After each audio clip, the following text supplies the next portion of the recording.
नमस्कार दोस्तों। आज की कहानी का शीर्षक है एक बूढ़ा पेड़ और हमारे माता पिता। यह कहानी एक पेड़ और एक छोटे से बच्चे की है, जिसकी सहायता से समाज को आईना दिखाने का प्रयास किया गया है।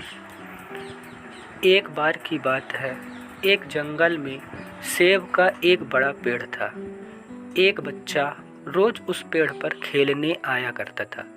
वह कभी पेड़ की डाली से लटकता, कभी उस पेड़ से फल तोड़ता, तो कभी उसकी छांव में खेला कूदा करता था।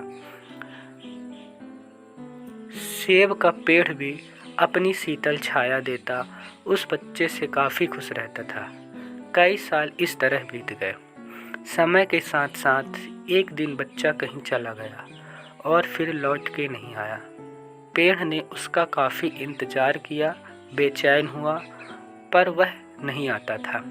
समय बीतता गया, पर एक लंबे अंतराल के बाद वह बच्चा फिर से पेड़ के पास आया, पर वह अब कुछ काफ़ी बड़ा हो गया था।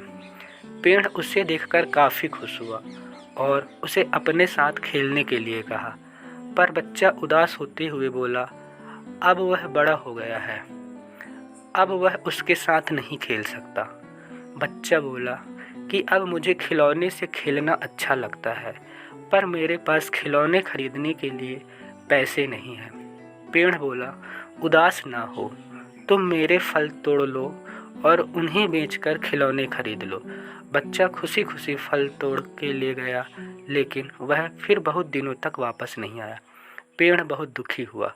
अचानक बहुत दिनों बाद बच्चा, जो अब जवान हो गया था, वह वापस आया।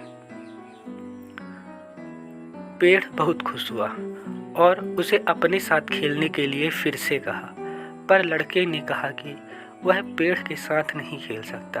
अब मुझे कुछ पैसे चाहिए, क्योंकि मुझे अपने बच्चों के लिए घर बनाना है। पेड़ बोला, मेरी शाखाएं बहुत मजबूत हैं, तुम उन्हें काट कर ले जाओ और अपना घर बना लो। अब लड़के ने खुशी खुशी सारी शाखाएं काटी और उन्हें अपने घर ले गया। वह फिर कभी वापस नहीं आया। बहुत दिनों बाद जब वह वापस आया तो वह बूढ़ा हो चुका था। पेड़ बोला, मेरे साथ खेलो, पर वह बोला कि अब मैं बूढ़ा हो गया हूँ, अब नहीं खेल सकता।